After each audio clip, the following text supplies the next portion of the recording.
নতুন আরেকটি দিনের শুভেচ্ছা নিয়ে নতুন একটা ভিডিও নিয়ে সকলের মাঝে হাজির হয়ে গেলাম।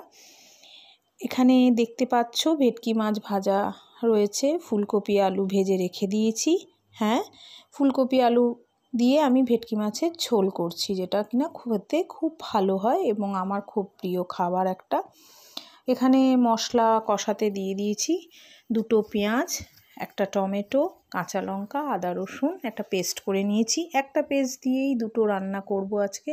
হ্যাঁ, এখানে দেখতে পাচ্ছ বড় বড় করে আলু কেটে রেখেছি, ধনেপাতা কুচি করে ধুয়ে পরিষ্কার করে রাখা রয়েছে।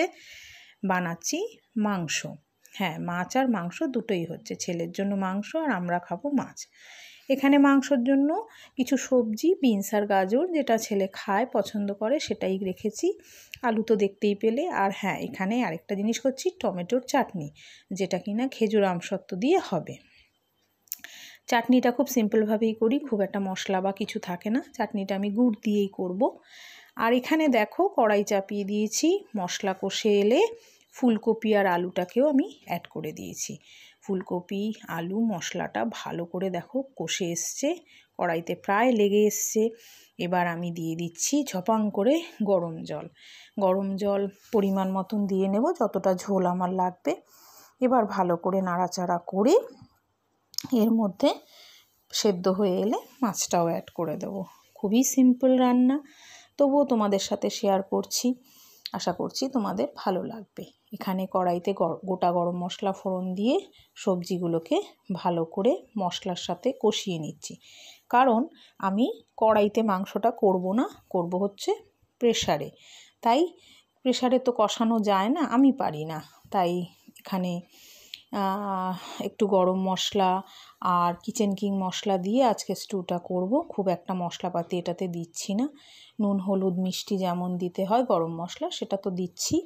ব্যাস এই সব দিয়ে ভালো করে একটু ফুটে এলে প্রেসারে দিয়ে দেবো। আর এখানে দেখো ফুলকপি আলু সমস্তটা ফুটে এসছে, আর এটা এক সাইডে আমি বসিয়ে রেখেছি।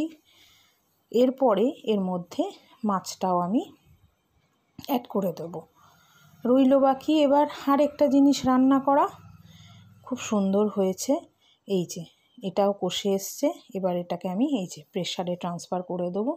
মোটামুটি আমার মাছের ঝোল হয়ে এসছে, ধনেপাতা অ্যাড করে দিয়েছি। এই দেখো মাংসও আমি এখানে বসিয়ে দিয়েছি। এই দেখো মাছের ঝোলটা দেখতে কেমন হয়েছে, ঠিক এরকম লেগেছে দেখতে, দারুণ লাগছে। আমার একটা পছন্দের খাবার রেডি হয়ে গেল।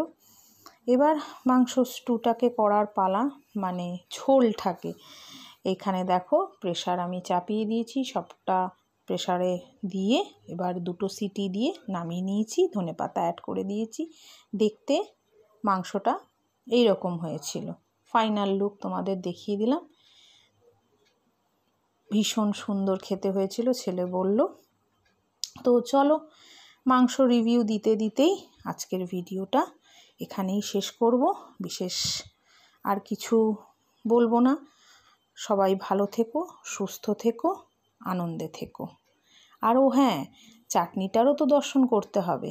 এই যে চাটনিটা এরম হয়েছে। চাটনিটা বানানোর সময় আর আমি রেকর্ড করিনি, কারণ খুব দেরি হয়ে গেছিলো, বেলা হয়ে যাচ্ছে। এই দেখো, আমি কোনো ফোড়ন দিই না চাটনিটা, আজকের জন্য এইটুকু।